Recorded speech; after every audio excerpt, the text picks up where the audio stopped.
Hey, it's me again, Trevor, with your Point Home Swim Report. As you can see behind me, it's low tide right now. It is May 7th, 2023. One of the tricks, I'm just going to show a couple tricks. It's 13 degrees in the water right now, so you may want gloves. These will help, but I went without today. You may also want booties. These will help. Just normal surf booties work fine, but I wanted to see how fast I actually swam today without to get a good feel for the water. You really need no booties and no gloves.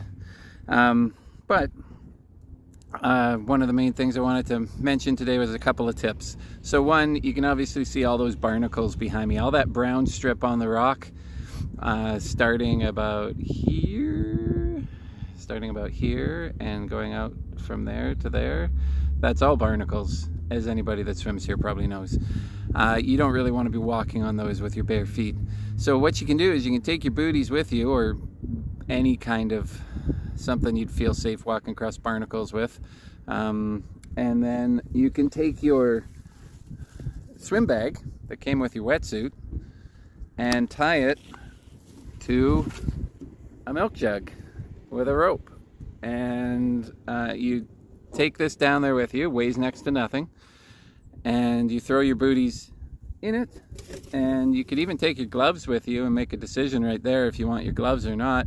If you don't want them, throw those in too, and then you just throw a rock in the bag to weight it, and then this is going to float. One thing, if you're on an incoming tide, just make sure that you're not making this exactly tight. It will potentially, it could, I guess, get too tight and float the rock. Another tip, since it was 13 degrees out today, or in the water today, I did have my goggles on, and it was quite cold on my head. I did get ice cream headache for a little bit. So a trick that you can do to help that is to wear a swim mask instead. So you can see this little area from here to here in between my thumb and forefinger. That covers this area on your head, and that's what gives you the ice cream headache, is when you get this area cold. You could actually go no cap in cold water and be less likely to get an ice cream headache if you wear the mask instead of really protect your head. That's been my experience anyway. If you don't have that problem, some people don't have that problem, kudos to you, because that's a nice problem not to have. Another thing, so talking about headgear, I just wear a regular silicone cap, but what's really going to keep you warm is if you keep the water from sloshing around in your ears. So Try Boutique, I recommend. I got the mask from tryboutique.ca. They're not cheap, but I like supporting them because they're one of the only places that you can order from in Canada and get stuff rather cheaply, and well, not cheaply, but priced properly. And then of course there's also the swim store up at the pool. I like to support them as well if I can. But they did not have these. They do not have the swim mask, and they did not have these. These are the something. Anyway, if you look up purple earplugs, it'll come up. But Try Boutique has these in sets of 4. I always lose one once in a while. But if you can put these, if you can handle having these in your ears, they're great.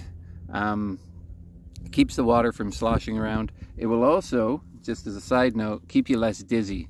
So if you're doing any triathlons and you come out of the water and you're always dizzy after the swim, that's gonna help get rid of that completely.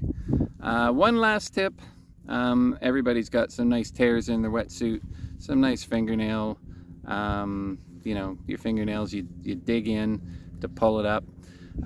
Just grab yourself a couple of rubber gloves, like rubberized work gloves from the dollar store. I think these were like $2. I never put my wetsuit on without gloves on. I have, but I don't do it anymore because I don't like repairing fingernail tears. So anyway, that's that's me just getting going on the start of the season, and I thought I'd throw a couple tips out there for whoever wants them. All right, I'll see you out on the water.